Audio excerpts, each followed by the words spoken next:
fa tsika dia malagasy raha ihany firenena raha ihany ka le fahavitantenan'ny sakafo koa dia misy ny fifanakalozana andreo sakafo vokatra eto amin'ity nosy malalatsika ity zay fatatsika fa miserasera vezivezy amin'ny faritra samihafa ary ny fahavitantenara-tsakafo noho zany dia tena azontsika petraka mihitsy hoe fifanampiany ireo faritra arakaraky ny ataontsika hoe spécialisation agricole na ny toetany sy ny toetrandro ahafahany mamokatra karazana sakafo voly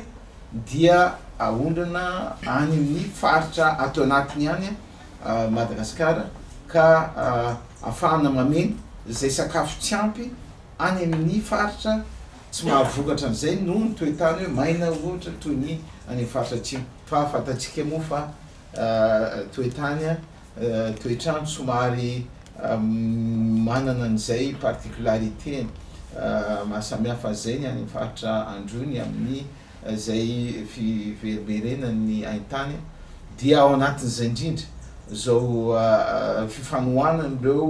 gouverneur amin'ny rahalahy satria faritra Itasy dia fatatsika fa faritra mamokatra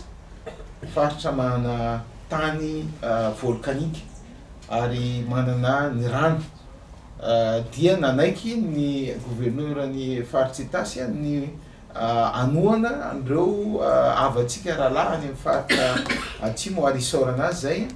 amin'ny alalan'ny Hamokarana Katsaka sy Apemba nefa tsy zay ihany satria resahanay teo hoe arakaraky zay ny fotoam-pamokarana ny calendrier culturel dia afaka mijery zay vokatrafitra zao tao any ohatra hoe tsaramaso sy zay azokarina amenona ilay banque sakafo na le banque alimentaire any amin'ny faritra Androy fa ny tena ataontsika hoe spéculation na famokarana ifantohana zany anatin'izao fanaran'izao dia ny Apemba na ny sorgho zay azo vokarina tsara amin'ny faritra Itasy ary efa mijery ny technicienne miaraka amin'ny fofifa fa misy ny karazana Apemba zay fohy ny fotoana famokarana azy roa volana mahery dia efa vokatra efa masaka dia efa apiditra an'izany karazany zany tsika ary misy koa nefa ny karazany zay efa volen'ny olona ao amin'ny faritra Itasy ao zay vokatra avy ao amin'ny faritra Itasy zany amin'ny fanampiany-pam toy ny masomboly ray taona ny Apemba Katsaka fito taona mahery masomboly zay omeny-pam ary ny pam koa rehefa avy eo no ividy ny vokatra mba tsy hoe miasa fotsiny ireo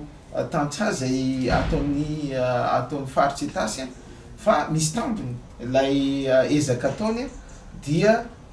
avy eo ahafahantsika mameno an'ireo